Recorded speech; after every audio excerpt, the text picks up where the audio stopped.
Après le circuit trading de ce matin, je vais vous expliquer comment ne pas grossir rapidement, sans rentrer dans les termes techniques, avec un petit schéma pour que vous compreniez. Mais dans un premier temps, je vais vous donner ma philosophie sur le terme de perte de poids. Okay. Donc, dans notre jargon à nous, dans la préparation physique, on parle toujours de perte de poids. Même moi, j'utilise ce terme-là pour rester dans le jeu, pour rester dans le game, hein. Mais je ne pense pas que c'est un terme approprié. On va plutôt utiliser le terme perte de masse grasse. Je vous explique pourquoi.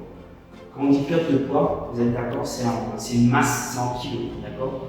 Donc, notre corps, et qu'on a de la masse. Donc là en rouge, masse hydrique, masse musculaire, masse osseuse. Ok. Donc,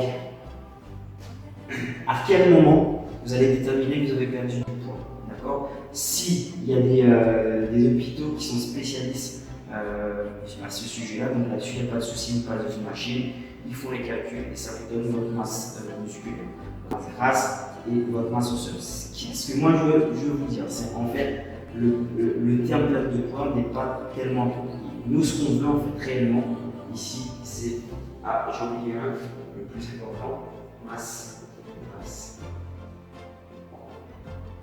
Nous, ce qu'on veut perdre, c'est ça. Ok? Pourquoi? Parce que si on perd de la masse hydrique, vous êtes d'accord, c'est dangereux. Ok?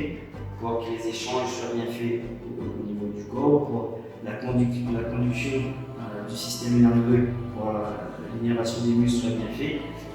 La masse musculaire, si on perd de la masse musculaire, dangereux également pour la posture, dangereux pour la perte de masse grasse, parce que c'est la masse musculaire qui consomme les calories, et c'est lui qui nous tient debout.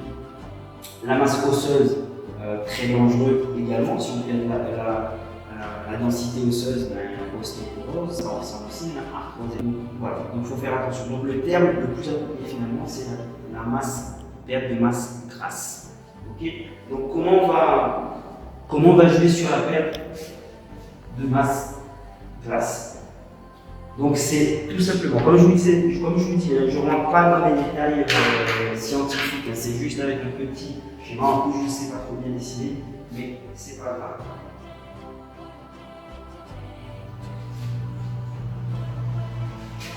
On va dire que ça c'est une balance. D'accord? Donc ici, vous avez vos apports, alimentation, et ici vos dépenses. Je mets activité physique et sportive. Parce que si on reste sur l'activité physique c'est le ménage, c'est faire ses courses, jardiner, d'accord? Donc, nous on va plus parler d'activité physique et sportive. Donc ici, en termes de genre, ça peut être le cross-training, le crossfit, la Chine, voilà, ce que vous voulez. Donc, ce qui peut se passer actuellement en confinement, d'accord?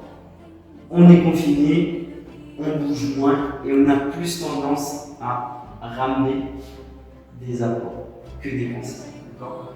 Donc, c'est une logique. Si vous ramenez plus d'apport, plus d'alimentation à votre corps que vous dépensez,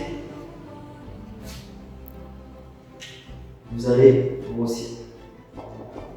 Okay? Donc si vous ramenez plus d'alimentation que vous dépensez, vous allez grossir automatiquement. Par contre, si vous gérez votre alimentation et vous ramenez plus des dépenses, vous allez perdre de masse grasse. C'est ici que vous allez perdre de la masse graisseuse, d'accord? Donc vous allez avoir une silhouette plus affinée, vous allez se sentir mieux de votre peau. À ce niveau-là, la balance ne sert plus à grand chose. Donc voilà, donc avec un petit schéma facile sans rentrer dans le détail. Il y a plein de gens qui disent 20%, 30%, moi concrètement avec mon expérience sur la perte sur la lipolyse.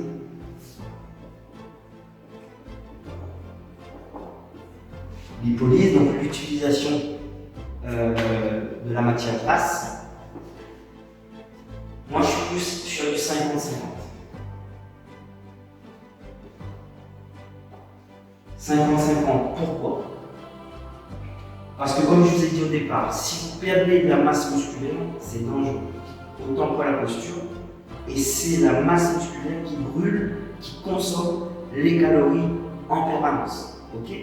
Pour créer de la chaleur, pour créer de l'énergie, pour créer le mouvement, les déplacements. Ça c'est les muscles squelettiques, pour les muscles lisses, les muscles cardiaques. Pareil, pour faire battre le cœur, pour faire dans les vaisseaux, pour faire circuler le sang. Donc c'est la masse musculaire qui brûle les calories. Donc moi je suis plus, par rapport à mon expérience, sur du 50-50. 50% d'alimentation gérée, maîtrisée, et 50% d'activité physique et sportive. D'accord? Donc là, ensuite on pourra jouer sur la lipolyse, donc la perte de masse grasse. Donc voilà, donc sur un petit schéma rapide, gérer votre alimentation, essayer de créer un peu plus de dépenses que d'apports en alimentation, et vous allez au moins vous maintenir pendant cette phase de confinement. On va peut-être perdre un petit peu, j'espère pour vous. Merci à tous et à plus. Merci à vous.